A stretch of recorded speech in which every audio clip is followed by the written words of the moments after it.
Hey, good evening. This is Kevin Steinhauser, and tonight we're going to wrap up our three-part series at this point in the year that has focused on just how to effectively write a solid argument essay. So the last 2 weeks we've talked about how to look at introduction paragraphs or body paragraphs. Those are super important streams. So if you have not had a chance to check those out, make sure you are a Fiveable Plus member who can go check out those replays. Those are kind of parts 1 and 2 in this three-part series. So what we'll do tonight is we got a small group, so any questions or thoughts that you have, I can be really flexible in answering what you want me to cover. But we'll do a quick review of argument expectations. We'll do a quick review of what the intro could look like, a quick review on what the body paragraphs should be looking like, and then we'll spend the rest of the time talking about conclusions, which is the focus of the stream. So again, if there's questions on any of these parts, I am here to help. But let's dive in and take a look at some overviews of argument. Before we get too much further, I do want to shout out a few things that are happening. This is happening all over Fiveable throughout just this week alone. So we've got a lot of great things going on. The more that you are a part of Fiveable, the more that you will be successful this year. We've just seen a really clear track record with, hey, you put time in outside of school, thinking about the most important things when it comes to AP, you will, it will pay off. Let me put it that way. So we have tonight my stream with conclusions, and we also have kind of going on immediately afterwards as our weekly current event stream. So that'd be great if you could hop into both. Honestly, the weekly current event stream is valuable just to know, even if you're not in any AP classes. So the reason why that's really important for AP Lang is you want to build your background knowledge. You want to be able to talk about just any topic that College Board provides. The weekly current event streams are just great ones to check out as often as you can, especially when it comes to the argument essay. That's when they're going to be most helpful. All right, and you can just take a quick glance at all the other streams that are happening. This is across every single subject area. So you see there's some math streams going on tonight. English literature is tonight. So usually you're not in both Lang and literature, but I know some students actually are. And then there's a lot going on tomorrow night. Psychology, U.S. government. Those are two big junior level AP courses. A lot of juniors take those two classes, and a lot of juniors take Lang. And you can keep looking forward to Wednesday. There's some science streams, and then Thursday there's some awesome history streams happening. So always be able to check out and sign up for any topic that you're interested in or that you have an AP class in. Again, for those who just jumped in the last couple minutes, here's our plan for tonight. We're going to quickly review the argument expectations. We're going to do a quick introduction review. There was a deep dive of that 2 weeks ago. We're going to do a quick body paragraph review. Again, deep dive last week. And then we're going to talk about the conclusion the rest of the time, and I'll show you some model writing along the way as we go. I've been an AP reader for, I think, 6 years, if my memory is correct. And I can tell you from looking at trends, what's going to work for the argument essay and what not to do. And I'll kind of talk briefly about that as we go with the intro, the body paragraphs. But again, we'll spend most of our discussion tonight on the conclusions. If, again, we have a small group, so if you just want me to cover anything a little bit more thoroughly or have a question that I'm not going over, just pop it in to ask a question. I'll make sure everyone who tunes in live gets their questions answered.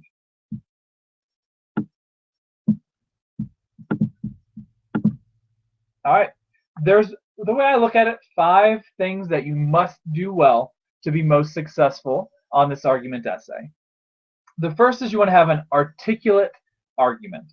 What that means is you clearly state your position and you have a line of reasoning. That's kind of a buzzword this year with AP language. And a line of reasoning just means you have a solid flow of argument. One sentence builds to the next. It's not just some random thoughts. It's not just here's a body paragraph and here's a body paragraph, and they don't really build off of each other.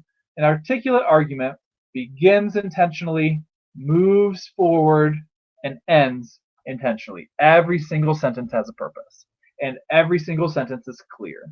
It's not about sounding smart. It's about being clear with a smart argument.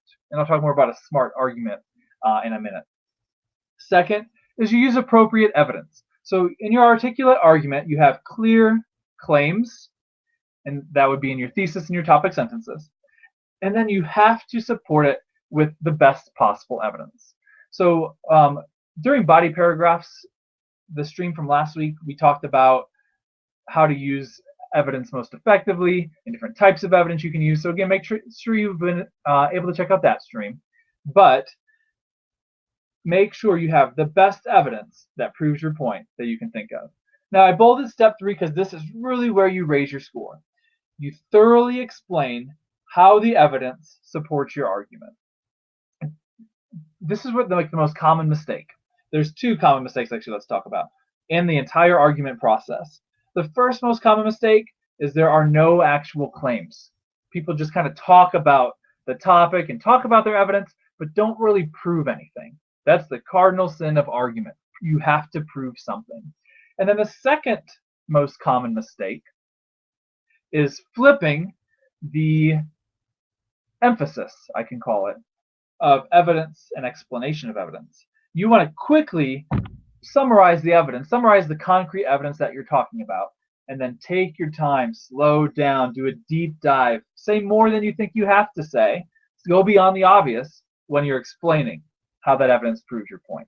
It's all about your explanation. You are not here to just tell me the news. I can go turn on the news station if I want to.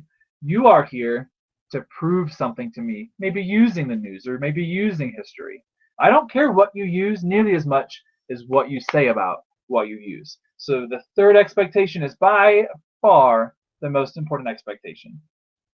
The fourth one is nuanced perspective. When I said a smart argument a minute ago, what I meant was really think through the topic clearly. We'll look at an example topic tonight, and I'll show you what I mean by this really practically. But the way I tell my students, I still teach AP language. This is my 8th year teaching this subject. Every year, I've been telling my students, think of it in a way that the people around you and people in other classrooms across the country are not going to think about it. Go beyond the obvious answer. So a lot of times in argument, you will hear the term qualify. So I say you can fully agree if it's an agree disagree kind of statement. You can fully disagree, or you can qualify. Your argument can be anything. It just has to be your own, and you have to prove it. Oftentimes, the best arguments qualify because they look at the pros and cons of either side of the argument, and they weigh them and they discuss them. So nuance means you're looking beyond the black and white argument, you're looking into the gray area. And then finally, effective writing style does matter.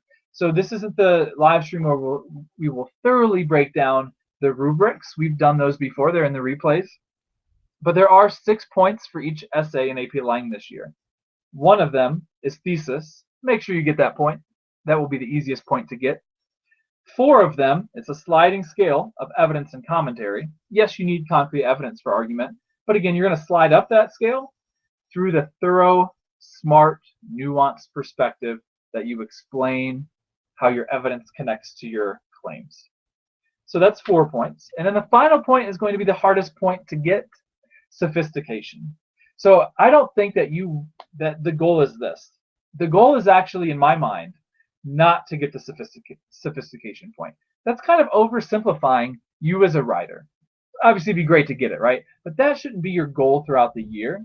Your goal throughout the year should be, hey, let me become a more effective writer. That has, again, the most important thing, if I'm being honest, is not using big words. It's not even varying up your sentence structure.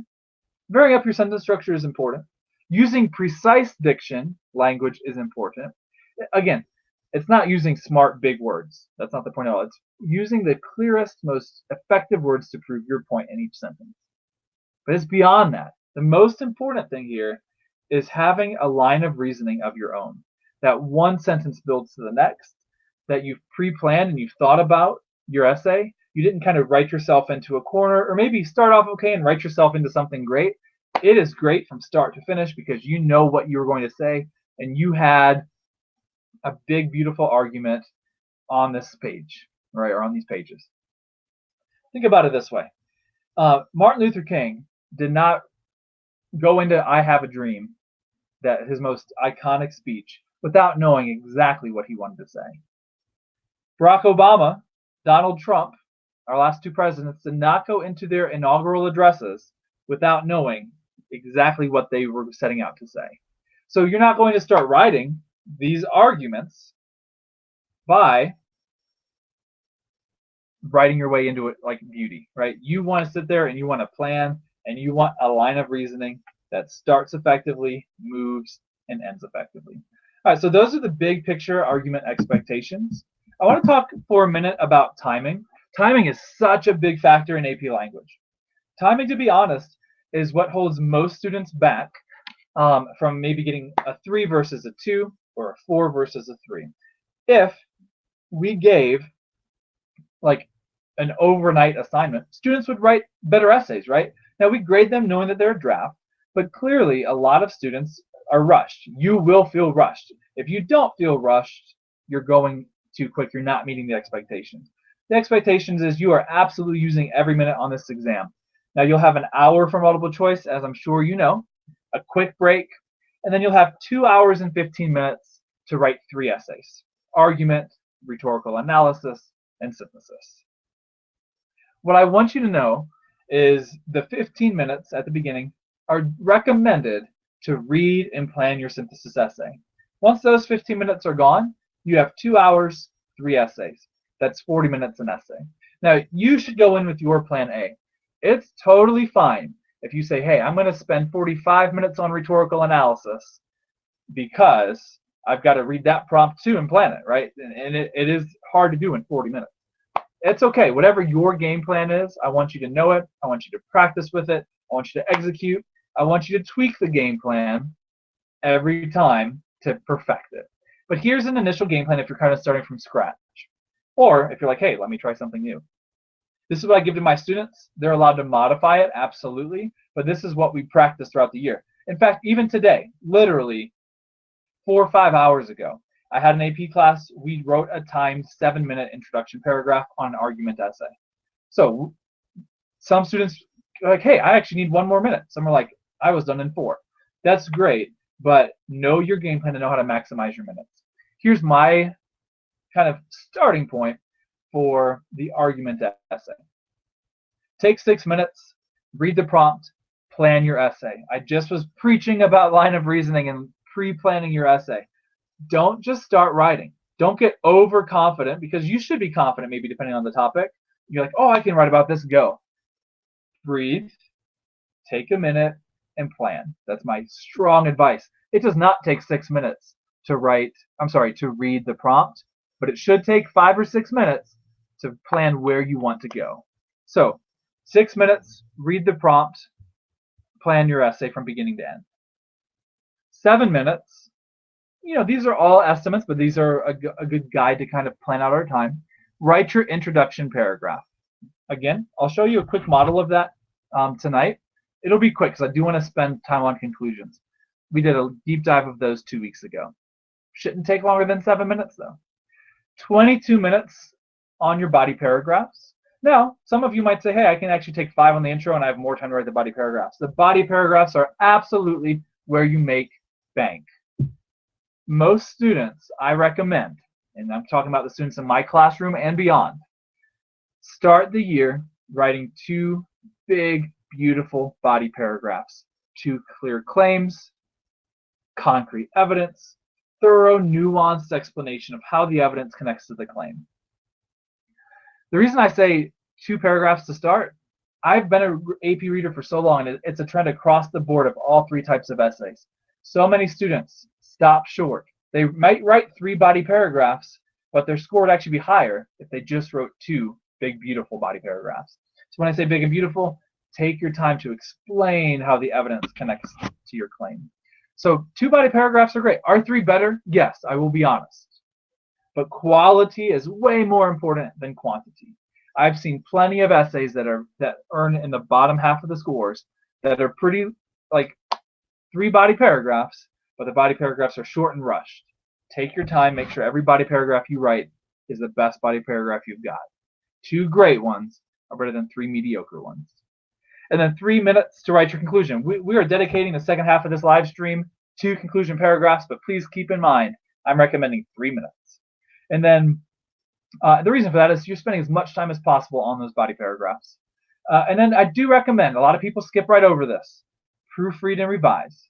I promise you, your essay that you wrote, after the planning time in like 30 minutes is not perfect. I promise you, you made mistakes. Go find them. You are not proofreading if you're looking back and like, man, that was awesome. I did so great.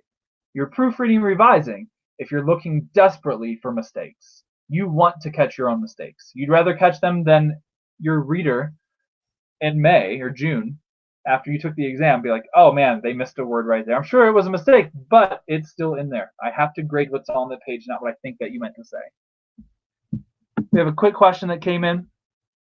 Oh, this is a perfect launching off point from what we were just talking about with proofreading. How much points will they dock for spelling and grammar? I will be honest. Spelling and grammar are not super crucial in terms of like where I want you focusing your time and energy, but they absolutely do matter. Where I want you focusing your time and energy is nuanced argument, clear, concrete evidence, and then most importantly, again, thorough explanation of evidence. If you have multiple grammar spelling mistakes, you're pretty much capping yourself. You're not going to get that sophistication point. I am going to be honest, I am not 100% clear yet because this is the first year with new rubrics, even though I've been an AP reader, how much spelling and grammar are going to impact your evidence and commentary. My sense is this: as long as you have a line of reasoning and you have clear claims, concrete evidence, and thorough explanation of evidence, you can score very, very well, up to a 4 out of 4 on the evidence and commentary. Spelling and grammar mistakes are going to hold you back for sure from the sophistication point.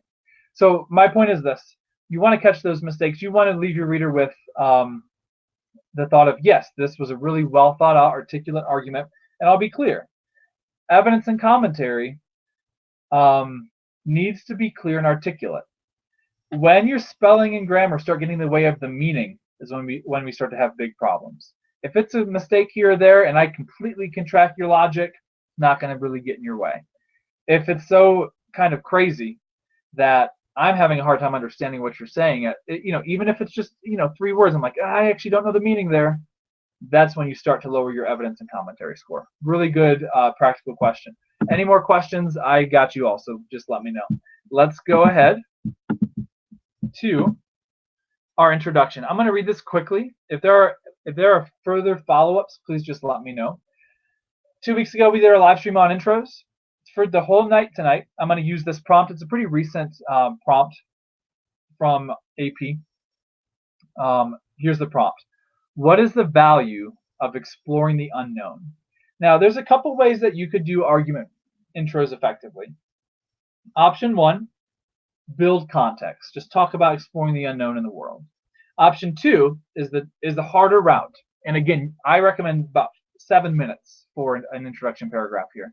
If you can't do this in 7 minutes, build context, go the traditional route, save your time for the body paragraphs. I'm going to show you a different way that might be valuable and it might be worth practicing or playing around with. We still got plenty of time to go this year. So this is a creative opening. I'm going to talk about a subject, and this is a high-level writing technique. This is going to make my essay stand out among a sea of the same. Everyone's building context. You can do it effectively. Don't misunderstand me. But this is if I want to be, hey, I really want to stand out. I'm only doing this if I can do it in 5, 6, 7 minutes. So I'm starting with a different topic, and I'm going to bridge to the actual topic of exploring the unknown. If there's questions, let me know, but let's take a look. This is on 2 slides just so I could make the font large. The awkward middle school dance has become a cliche in American society because it's such a universal experience. Teenage boys congregate on one side of the gymnasium floor, while their female counterparts huddle together on the opposite side. The first 20 minutes of the dance seem to last forever. As lights low and music loud, both groups talk among themselves with intermittent, tense glances across the dance floor. At this point, the dance could turn in one of 2 directions. Each group could stay gender segregated, and here's my bridge, or a student could venture across the dance floor into the unknown. So that's the first half of my intro. It's just an attention grabber. I'm talking about something that's universal. We all know what I'm talking about. If you've been to a middle school dance or not, you've seen it on like, different movies and stuff, or you've heard about this stereotype. Now, none of that matters. That's not why this intro is effective. I'm going to bridge a different topic, make a connection, and bridge it to the topic of the value of exploring the unknown.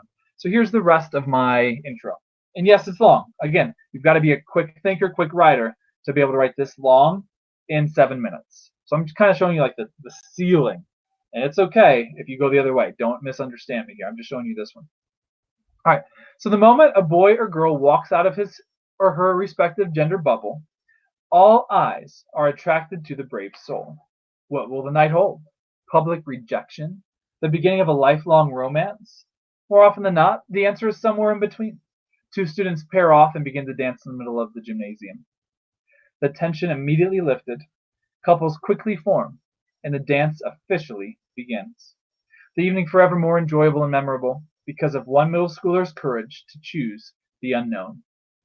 Although the stakes are admittedly low in a middle school dance, this is exactly what Anne Morrow Lindbergh means when she celebrates the unknown, and this is from the College Board prompt, for, quote, all its disappointments and surprises. And here's my thesis.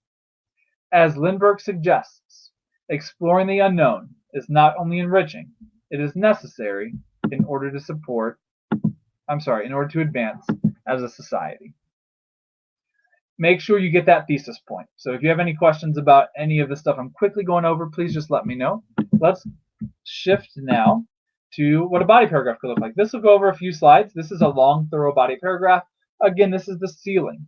The structure I have is my first sentence is a very clear claim. You can see how it connects to my thesis. Let's read it. In addition to being enriching, exploring the unknown is imperative in order for society to advance. By definition, now I'm going to start bridging into my concrete evidence pretty quickly here. By definition, scientists, lab researchers, and inventors consistently explore the unknown, and these professionals are often responsible for pushing our society into deeper depths of knowledge and understanding of the world around us. Thomas Edison is one of the best examples of someone who relentlessly pursued the unknown to the benefit of all society. So Thomas Edison is my concrete evidence. Quick side note. I tell my students this all the time. If you can't name the event or person you're talking about, you are not using concrete evidence, and I'm challenging you to always use concrete evidence. Even if it's yourself, that's okay. It's better to use history or current events. Those are kind of the ideal scenarios for the vast majority of AP language argument prompts. A lot of times students talk too vaguely. So you can't just say scientists. That's too vague. Get more specific. I'm talking about one person, Thomas Edison. Let's keep reading.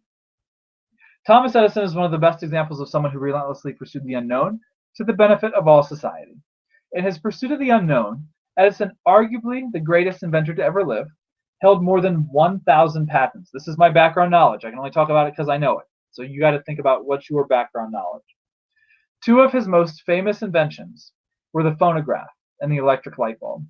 While experimenting on the electric light bulb in particular, Edison ran into numerous complications and failures. Just keep going. Now, that was my concrete evidence. This is why I'm earning a high score. This is my thorough, thoughtful explanation of evidence. Because we take the electric light bulb for granted today, it is easy to forget that at the time of Edison's work, the outcome was yet to be determined, and critics doubted that his latest ambitions would be successful. While many citizens viewed Edison's work towards creating a practical light bulb unreasonable and a waste of time, he relentlessly pursued the technological advancements that he desired. When questioned about his work, Edison famously retorted, and I just had this memorized. Again, like this is all background knowledge. I have not failed. I've just found 10,000 ways that won't work.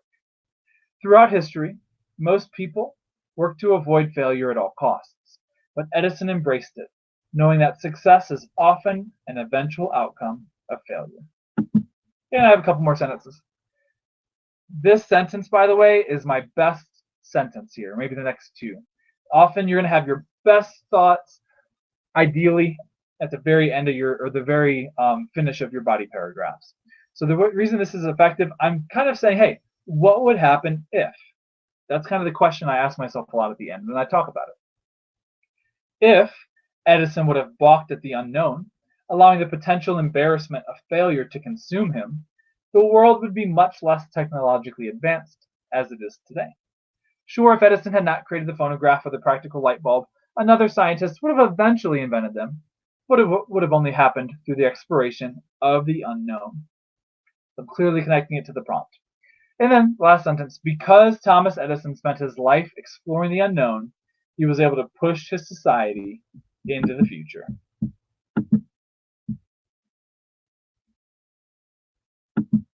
Okay, quick question. I appreciate the question about evidence. In other high school English classes, they tell you that you can use a personal anecdote for an example. Can you do this? Yes, you can. And a personal example is better than a vague or a hypothetical example. And you can do really well with it. It again all comes down to your explanation. I will say this though, if you're writing a whole argument, you as a person or me as a person, we're just one person. You would not want to use a personal anecdote ideally for both of your body paragraphs if you have to. You want to broaden the argument as much as you can. You want to broaden your support.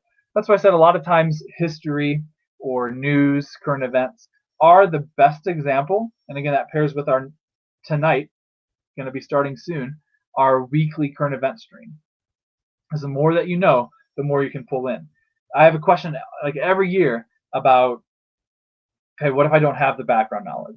I do believe everyone has enough background knowledge to answer every prompt, but I will admit the more background knowledge you have, the easier your life is going to be. So with that said, I think you can use a personal anecdote. It should never be the only thing you do throughout an entire essay.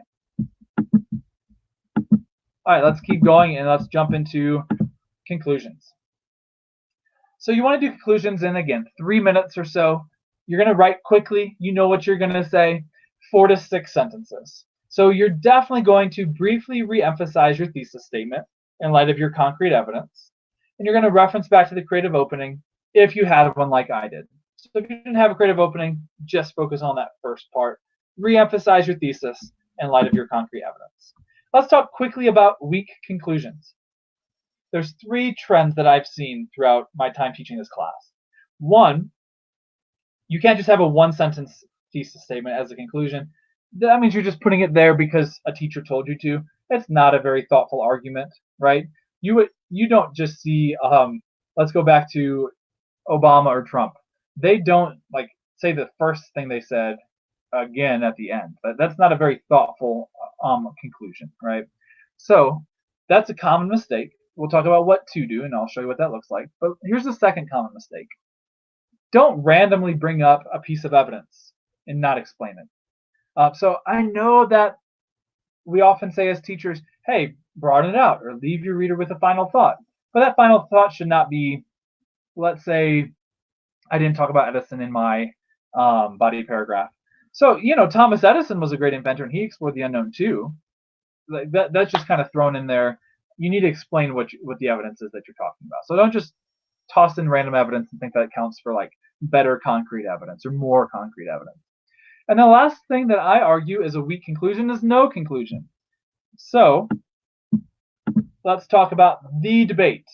I've talked to many college people. I've talked to many high school people. People don't all agree with this, but I think most people say you should conclude. When we score, I'm going to be honest, you don't literally, let me say this again. You're not like getting a conclusion point, right? So don't misunderstand me. You can get a great score and not have a conclusion, but you will get a great score with a conclusion too, right? So I guess my point is this. We look at, do you have a full, thorough, fully developed argument? If you're kind of ending at the last concrete evidence paragraph and you're not like putting a bow on it, then it's not fully developed. It's a sign that you ran out of time, right? You're not going to get super punished for running out of time. Like, we're not here to punish, we're here to reward. And they say that like every day at the reading. But I will tell you this, we are here to reward, and we will reward students who have solid conclusions. That will often help your sophistication chances. I know that it's going to be hard to get, but you can't have the sophistication point, I would argue, without a solid conclusion. I'm sure there'll be exceptions, but I would think that would certainly be a trend. And then second, evidence and commentary. That conclusion should be effectively adding to that argument, so it will do nothing but, if you do it right, help your chances at increasing that 4-point scale.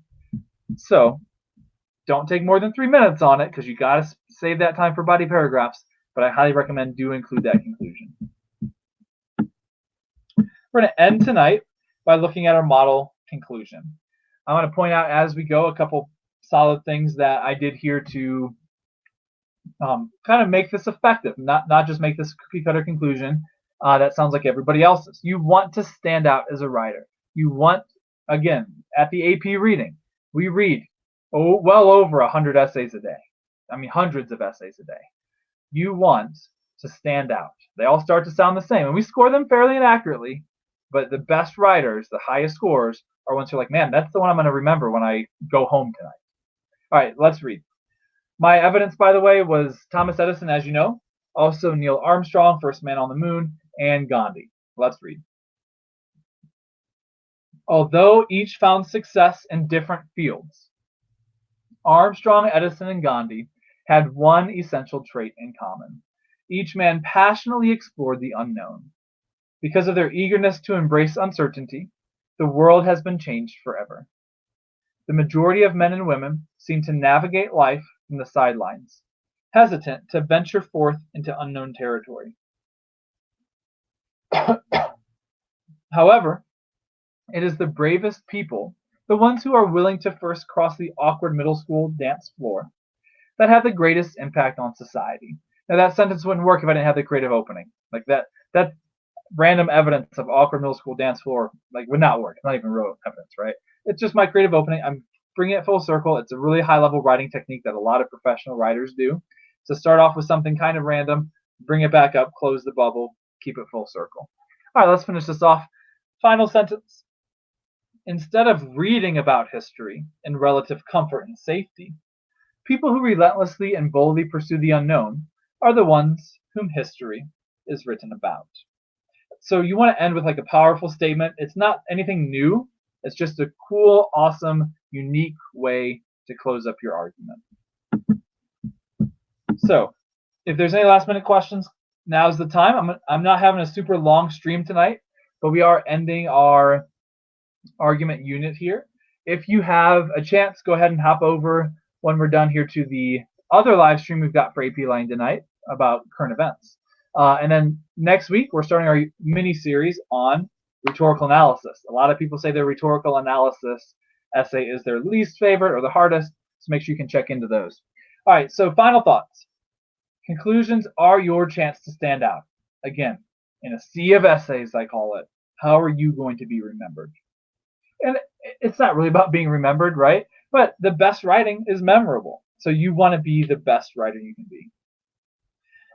Why should you conclude? You're making sure your position is clear. You're hitting your points again clearly and succinctly. And again, don't make the mistake of, I got to rush this body paragraph so I can have time for a conclusion. That's not the point. You have 3 minutes. Let's maximize those minutes for the conclusion. All right, guys, I'm going to sign off. Thank you so much for popping into the live stream tonight. Hope it was helpful, and hopefully you can come back for our rhetorical analysis review in the next few weeks. All right, see you later.